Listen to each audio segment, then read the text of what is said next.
Welcome to the Roy Matlock Jr. Money and Business Hour. Reach Roy at 615-843-2999 or visit roymatlockjr.com. And now, here's Roy. All right, we are rolling again and talking money. My name's Roy Matlock Jr. and today we are going to go on the offense and get to saving money, take advantage of all the things that you should be doing. You know, sometimes you're on the defense with your money. I play a lot of golf, and golf is one of those things. The first rule of golf, and I'm 0.2 of a stroke now from being at zero handicap, so I know how to play golf. And one of the first things I always tell people is, if you're playing golf and you get in trouble, the first thing you should do is, first and foremost, get out of trouble. Don't go and compound your troubles. And that's what a good defense does. And the defense is designed in your money to keep you from making mistakes. And if you're making mistakes, we want to fix them. And so today we're going to make the assumption that you've got things in order. You got your defense in order. And here's the main things when you're accumulating money, when you're getting your defense in order: you protect your income. I mean, that's your number one thing. I mean, you think about life in general. If your income's coming in, you got a chance. And so you want to make sure that your income is always there. And you do that 2 or 3 ways. One is, when you're on this earth, you are working and you're improving yourself. You do everything you can to become more valuable. So now you got that going. And that's like really being defensive by paying attention and knowing what's going on. That keeps your job intact, your business working, and things like that. We want to grow our income by getting more valuable. So we're working on that. If anything happens to us, there's 2 things that you should do to protect your income. One is you buy something that would protect your income if you die. That would be protecting it for your family. We always recommend you, for sure, that you have term life insurance. That's the first thing.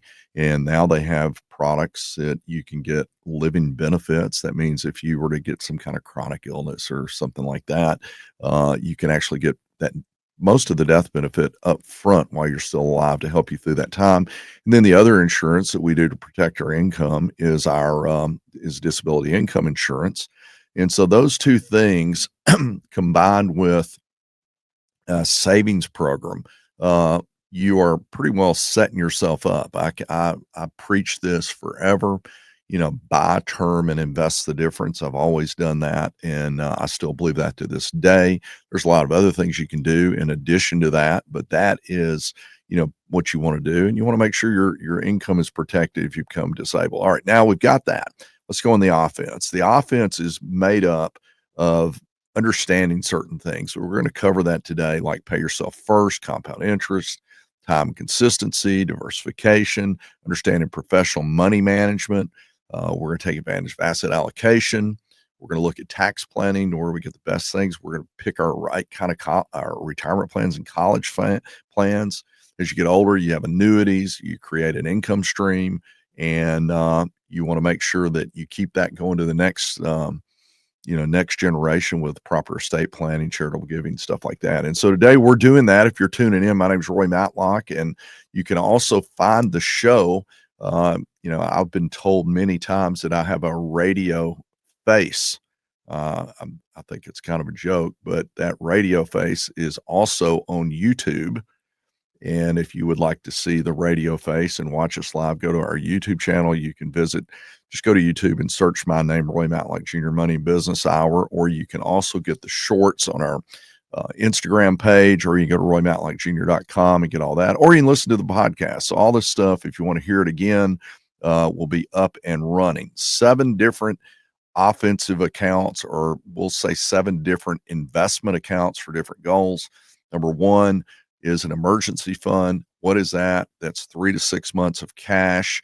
It helps you go on the offense because that way you can continue your retirement funds and you don't have to dip into them. Number one mistake people have happened to them, or thing that hurt, is they have to pull their money out. All right. And when they don't need to, pay penalties, stuff like that. We got retirement funds. That would be your IRA. It could be a traditional IRA, which is a deductible IRA. You could either put 7,000 or 8,000 into that a year. You could go into a Roth IRA, similar contributions. Those grow tax deferred or tax-free. You can do a backdoor Roth. That's where you put your money in. You make too much money and you're covered by a retirement plan. You can backdoor the Roth and get your Roth money put aside. So we've got that. We've got the 401k at work, which could be a Roth or a traditional. The difference is a traditional 401k or 403b is a deductible account. So I tell people, why not buy one and get one free? How do you buy a retirement plan and get one free? Well, you can put 20 or 30,000, depending on what your age is. If you're over 50 and actually put over 30,500 in and deduct it on your income taxes.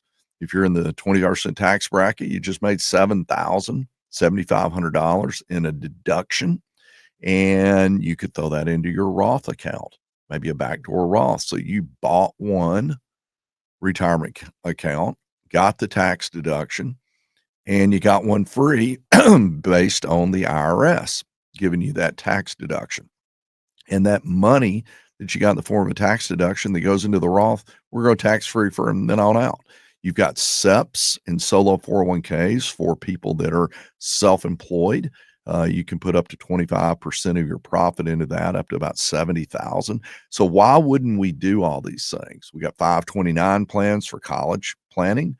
We've got UTMAs and UGMA, depending on your state. That's uniform transfer, uniform gift to minors, gets favorable tax treatment. That's money that can be used for anything, and gets favorable tax treatment that you can pass on to your kids. You got opportunity funds. Those are what I call taxable funds that you don't plan on using. We put them in usually balanced funds. That allows us to, get some growth on it. We don't want it just sitting dead in the bank. We want to have it in something that can grow. We've got non-retirement tax deferred funds. Generally speaking, those are annuities. That would be one example. You've got life insurance that builds cash value that you can pull out tax-free. That's another example. We've got annuities that give you lifetime income, and we've got funds that could cover you in the event you have healthcare issues or anything like that. So we have all these different ways to fund things, and we're going to get into all of those as we go through the show today, where we're going to get on the offense when it comes to your money, get you saving money, get things rocking in the right direction. My name is Roy Matlock Jr. We're talking money, and we will continue talking as we go into the rest of the show about getting on a savings plan and taking control of your money. We'll be right back. All right, Roy Matlock Jr., segment 2, and we're going on the offense when it comes to your money. It's kind of like when I play golf, I try to go on the offense when I'm inside 100 yards. I want to go make a birdie. What we're going to do is we're going to go on the offense with our money, and we're going to start saving and moving forward. And if you want to know the simple answer to getting ahead financially, the first step is taking action to have a plan set up. And I remember back, 40 years ago, I was introduced, got my securities license, and I was introduced to professional money management back then called a mutual fund. And I just remember setting up my first account where they drafted it out of my checking account. And I always have told people this, I carry cash around. My dad used to carry cash in his pocket. I don't want to get knocked off here, but I always have enough cash to where, if something happens, I got a few $100s in my pocket. And my dad always used to do that. And then I started teaching that. I said, put some cash in your pocket, makes you feel better about life. All right. You're never broke. You got $200 or $300 in your pocket and you're feeling okay. And then you want to be broke in your checking account, though. And here's how you're broke in your checking account. You got everything drafted out, and those drafts that you have taken out of your account are paying you. All right. And so we set up an account to pay ourselves. And the way we do that is we set up an automatic draft or a payroll deduction to where if you're broke at the end of the month in your checking account, you're still not broke because you got a few $100 in your pocket. But the reason you're broke is because you paid all your bills, including yourself. You're moving in the right direction. And I started doing that. I was like, you know what? I'm just lazy. The funny thing about things that, nowadays, if you buy something, they're always wanting you to do a subscription. They always want you to do a regular deal. And the problem you got is there's actually apps out there now that will help you get rid of all these subscriptions. Well, the reason that they want you to do a subscription is they know you're never going to get rid of it. All right. That's why, like your Netflix, you're just never going to get rid of it. Well, here's what you will have happen to you when you start saving money and have it automatically drafted out of your account. You just won't ever get rid of it. You'll just get used to it, and you'll get used to putting yourself in a position of moving forward. And so that's called pay yourself first. We want to make sure we have a profit on our work. We then go in and we become a loan owner, not a loaner. And a loaner invests in savings accounts, earns limited returns. It's stable, but it didn't give any growth and often falling behind inflation. So we go loan our money to a bank. The bank pays us, if we were to get 4% over a 30-year period, a $10,000 investment would be $32,000 if we got 4. It's not happening anymore at the bank. It did for a little while. But if you're an owner and you own stocks, which is nothing more than owning businesses, all right, it provides a higher rate of return. It has more ups and downs. And if you do it right and you get 8%, which by the way is very, very conservative, rather than having 32,000 in 30 years, you'll have 100,000 in 30 years. Think about that. You didn't have to do anything different. You just had to open a different account up at 8%. And if we go back in time, S&P 500 has averaged 10 forever. There's funds that I've been involved in that has doubled and tripled the S&P 500 that I put people in. And so when you take that into account, you're like, wow, that's a big difference. All right. But at 8%, you over 30 years, you triple compared to 4. All right. We then understand doubling periods. So doubling periods is where you get your money working and doubling. All right. So what is the best way to find out how long it's going to take your money to double? It's called the rule of 72.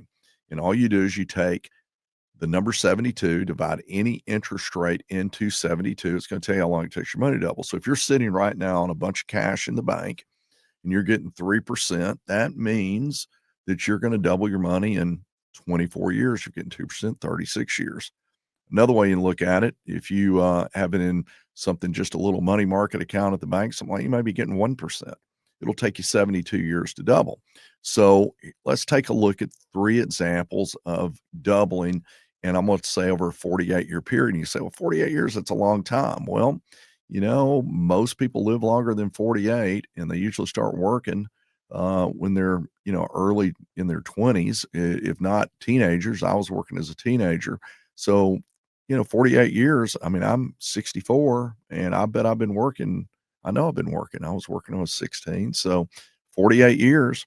Well, if you take over a 48-year period and get 4%, it's going to double every 18 years. $1,000 grows $6,300, and you had 2.7 times doubling. All right. If you get 8%, it'll double in 9 years. You double every 5. You doubled 5 times over that 48 years. It goes to 41,000 rather than 6,000. What about that? Same investment, one-time investment, goes from 6,000 to 41,000. Get 12%, which is doable. Every 6 years, you had 8 doubling periods, you got 256,000. All right, so you got 2 people. One's at $6,300, the other one's at $256,000. Any difference in the way you operate, the way you think about life? If you got $6,300 in savings, or you got $256,000 in savings, and that's, by the way, that's a one-time $1,000 investment. The rule of 72, you need to know it.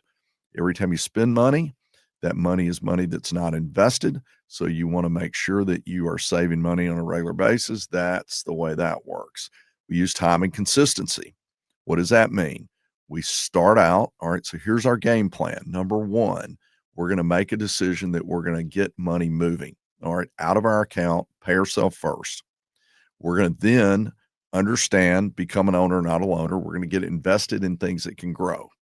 Number 3, all right, we're going to understand the difference in letting our money sit and not get anything. I see people that leave jobs, leave their 401k, they haven't looked at it in 10 years at their previous company. If they haven't done that, you might be getting 4. Who knows what you're getting? I've even seen people that leave their current job, don't look at their 401k. 10 years later, they call us and they're like, "Hey, I need to roll over my 401k, but how do I find it? The company went under." I'm like, "All right, here we go. Now we get to go figure that one out." All right, and we got that stuff. So you can't even find the money that you didn't even have, that you didn't pay attention to. So this kind of stuff we deal with. All right. So now we're using time and consistency. We're going to get started early, and we're going to do something called dollar cost averaging. What is dollar cost averaging? That means we're going to put a fixed amount of money in with the idea that when the market goes down, we automatically buy more at a lower price, less at a higher price, and our overall cost per share goes down as a result of it. This allows us to invest at regular intervals, regardless of market conditions. When you're in the accumulation stage, your goal is for the market to go down and then eventually come back up, because you're buying automatically at a discount. This strategy will help you manage risk by following a consistent pattern over a long period of time. If you have lump sum cash right now sitting in a bank account, you came to me, I would bring you in over a period of time to prevent sequencing of return risk, negative sequence of return. What that means is you just happen to be the most unlucky person out there. And the moment you put your money, you say, "I'm going to get it out of the bank and I'm going to get it into investment." The stock market drops 20%. So we're not going to let that happen. We're going to ease it in over a period of time and dollar cost average lump sums in as well. What we're going to do is we're then going to put all this together into a package. How does this package work? Well, $500 a month for 40 years at 8%, you got $1.7 million. Pretty cool, right? 500 a month, 40 years, 1.7. Now, the high cost of waiting kicks in. If you wait 1 year or 10 years rather than doing it for 40, you do it for 30. And you get started. $500 a month, 30 years is 1 million versus 1.7 million. So it costs you $700,000. That's why we got to get started. Visit RoyMatlockJr.com if you'd like to do a quick phone call, a quick review. We'll be right back. All right, we're continuing on the offense. If you're just tuning in, I gave you in the last segment the keys to getting your money moving in the right direction. The first one is, of course, getting started. Then we become an owner, not a loaner, and that's where we get our money working for us rather than loaning it to a bank. We get it working. We then understand how compound interest works, Rule of 72. We use time and consistency in order to have more doubling periods. And then from there, we go into professional money management, which I'm going to go into that right now. So what is a professional money manager? Well, to begin with, I can tell you who is not a professional money manager. That's the person that spends 15 minutes every couple weeks, maybe, and they look at their money and they think they can outperform people that spend 10, 12 hours a day, 7 days a week, their entire life, going out and doing stuff. So a professional money manager is in itself the word professional. That's what they do. Professionals generally do things for pay. All right. To give you an example, I am a low handicap golfer. I'm an amateur. There's a big difference between a scratch golfer and a professional that makes it on TV. All right. I was watching this last weekend and I saw on the Corn Ferry Tour, the guy started, young guy, and he's not on the big tour. So if you're wondering how good they are, he shot 61 the first round and 61 the second round. That's not bad. All right. That's a big difference between a scratch golfer. And if you are out there and you're trying to do it on your own, good luck. I don't think you're going to be able to compete with these guys. I don't think I can compete with them. I don't try to compete with them. What I do is I join them. That's what I do. I join the ones that I find the ones that have proven over time that they can do well. That's what I do. So what is a professional money manager and what is a managed account or a mutual fund or an ETF? Here's what it is. The first thing is it provides different things. First one is diversification. So if you've got $50 or $100 or $500, you're not going to be able to go out and buy hundreds of stocks. You can't even buy a share of a lot of stocks if you have $50 or $100 or $500 or $1,000. So what happens is you get diversification. When you buy into a professional money management, you're going to get the ability to have hundreds of companies that your money is going to be spread across. You get professional money management. What do? They watch it, they study it, they research it, they check it out, compare it, they value it as to what they think it's worth versus what the stock market is telling it's worth. I'll give you an example. I've always believed that, value funds are great places to have your money. What's a value fund? Well, a value fund goes out and they buy their profit in the purchase. What is a profit in the purchase? So what they do is they go look for companies that are good companies, but for whatever reason, they're not, trading at the price that they should be. So let me give you an example of a value play. Back when Steve Jobs came back to Apple Computer, one of the companies that I do some business with, they were telling the story that Apple Computer was so undervalued that you could buy the whole company, the entire company, sell the real estate they owned, and you could buy the company in its entirety for $7 a share. So you could go out and pay $7 per share for all the outstanding shares and own all of Apple and flip it to $12 a share if you just sold the real estate. How about that? Could just sold the real estate. You didn't even have to have any technology. You just buy it. It was so undervalued. You could have bought the whole company for $7 a share and sold the whole company, just the real estate holdings they had, for $12 a share. So they bought the profit in the purchase. It'd be like buying a foreclosed house where you go out and you buy something that's more valuable, but it's distressed or whatever it may be. Well, there's good companies out there that are like that all the time. That's what value managers buy. A growth style manager would buy the corner property in the best area of town because it's just going to keep going up. They don't care. They buy companies like that. And what they do is they go out and they search all the time for the latest, greatest, the newest, the most profitable companies, and they diversify you across many of those. And you have professionals overseeing that all the time. This is what a professional money management company does. It allows you to have affordability to be able to get that same management. Typically, the stuff that I see is less than 1%. Okay, in management fees that they charge to go out and do all this work for you. Another way to look at it, you keep 99% or more of the return. That's pretty good. You can get involved in it for as little as $50 a month. I have an account, and I call it a spend it or save it account. Here's how it works. You can open it for $250. You tie it to your checking account, and at any moment you can just log in, just like you were on Amazon. The only difference on Amazon, you're spending money. In this one, you can turn around and push a button and say, put in $20. I'm going home tonight. I'm not having my last glass of wine. I'm just going to save the money. And you put it in, and you put in $20, and it's into whatever fund that we choose on that. And I always tell people what a great way to actually go home at night. You say, well, I think I'm not going to eat out. I'm just going to save the money. Okay, well, go ahead and save it. Just deposit right in your account and do that. Typically, these funds are very liquid. You can get them within most of them that I deal with. You can get the money back in your checking account within 2 or 3 days. And it's very simple. You can diversify it across different accounts, and you can automatically draft it. And as I said, put money in on your own easily like that. So what we do is we combine all of those tools to get you on a plan that will automate your financial independence. So how do we automate it?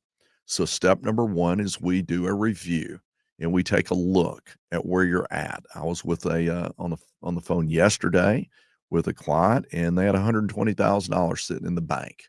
All right. And we're like, all right, that's too much money in the bank. What are we going to do with it? All right. So we're going to take and do a review, and we're going to look at how much money is actually going into the 401k. and that you're investing in. We're going to look at any other tax benefits that we might have. Do you have Roths? Do you have old IRAs? Do all that kind of stuff. And then we're going to go from there and we're going to set up a plan.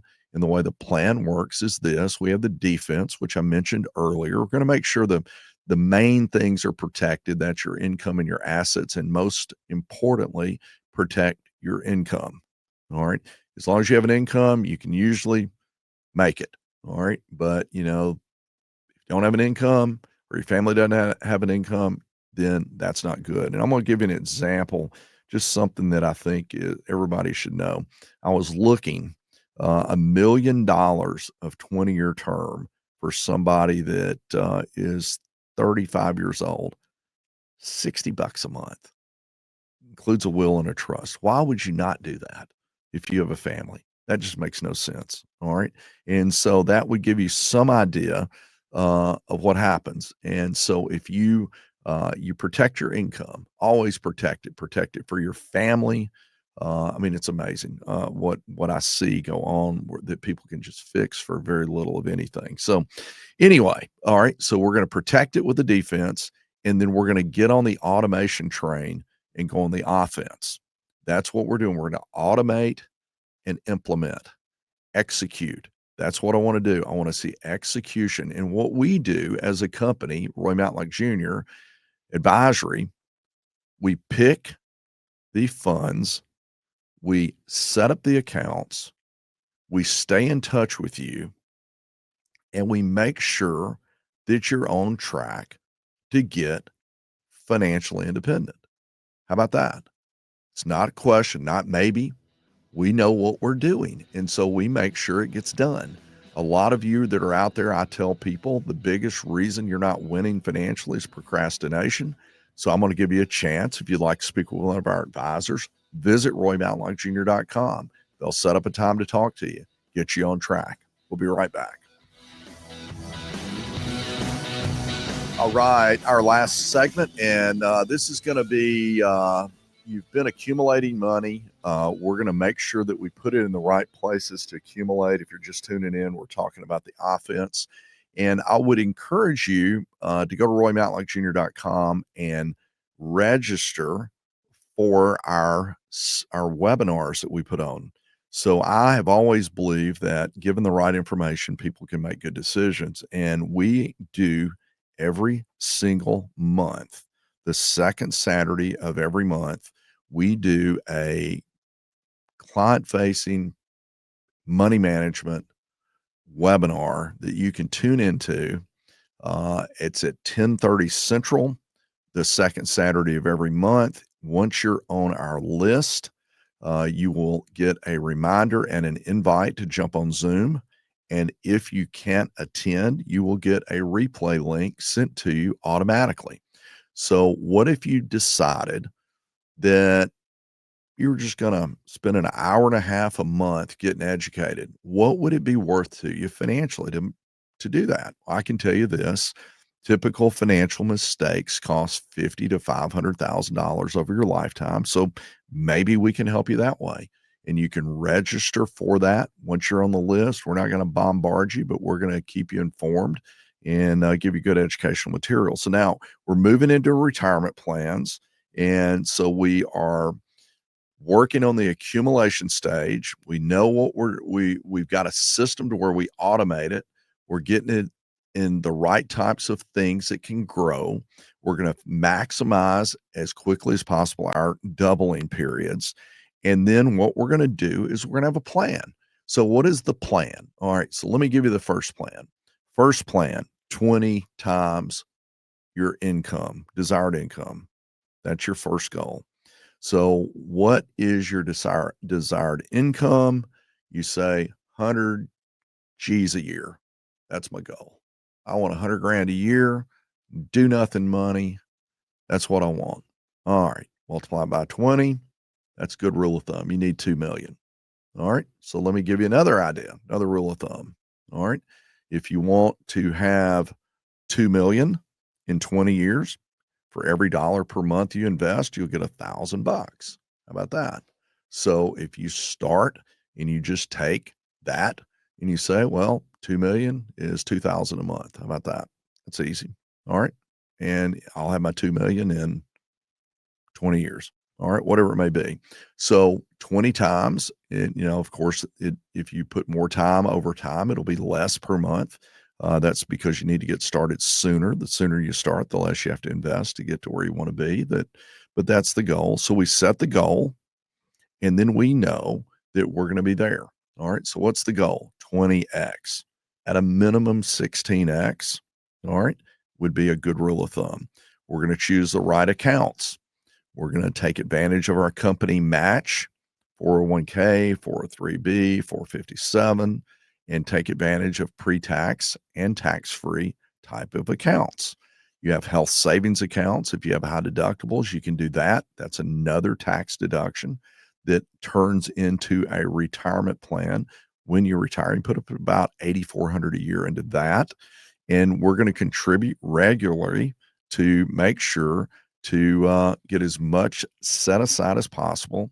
And when we turn 50, we can do what's called catch-up contributions. Those are the retirement plans. All right.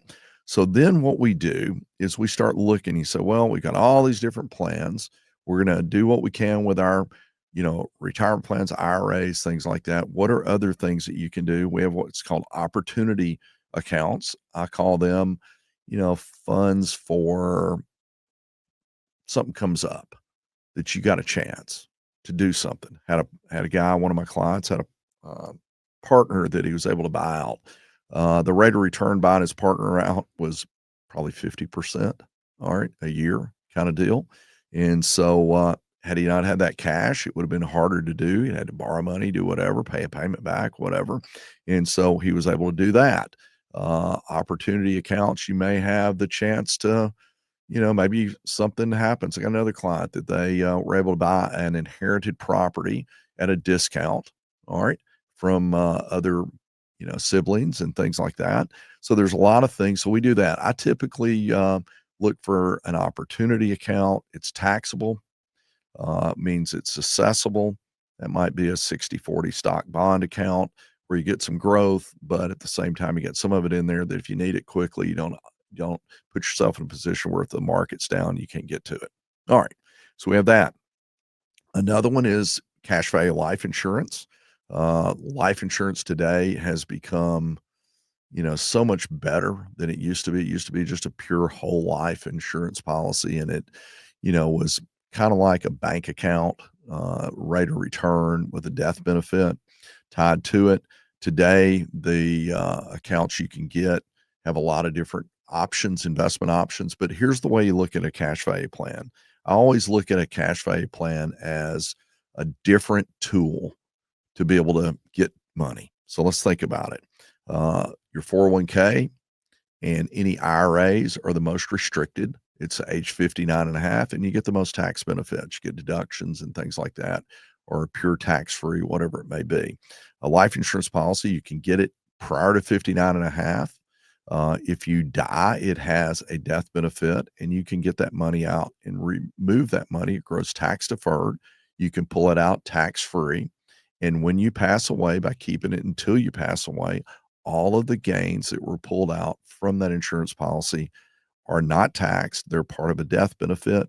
You can go with as little of a risk as zero, meaning it's only if the market's down, you have guarantees, or you can go full stock market. That's called a variable life insurance policy, where you can do stuff like that. Another place that we see people when they're retiring is annuities. There's all different types of annuities, but what is an annuity? An annuity is this. It's a financial product that is offered by an insurance company. You pay for the price of having the annuity by having different types of guarantees. So there's a cost to it. It's an insurance product. So you're going to pay for it. So what is an annuity? An annuity grows tax deferred. So you can put money in that you don't need, and you will have it grow tax deferred for as long as you leave it there. And you may have money you don't even need. So you just put it there, never pay taxes on money you're not using. It also provides longevity risk riders. What that means is that in the event you live too long, You can buy lifetime income guarantees. Also, you can buy things, riders that will help you in the event that you go in a nursing home, all right, and a long-term care benefit. So how does that work? I have seen annuities that we have access to all of them, where if you put in 100 grand and it's getting a rate of return, maybe a 3 to 4% rate of return, tax deferred. And if you don't use that money for a nursing home, it's your money, it goes to your kids. You can pull the money back out if you wanted it. But should you go in, it'll pay up to 300,000. So that's an example of a long-term care annuity. If you go into an annuity that has a lifetime income guarantee, rather than getting 4% in a bank, you might be able to get 7%, depending on how old you are. And it will pay for as long as you live. If you outlive the money, it will continue to pay. If there's money left over, it will go to your beneficiaries. All right. So here's what we know that retirees like. 77% of them want a predictable source of income. That's why they like Social Security, pensions, and annuities. All right. That can't be outlived. So when we typically set up a retirement plan, withdrawal plan, we have a portion of our money in something that goes along with Social Security that will last for as long as you live. All right. No matter how long you live.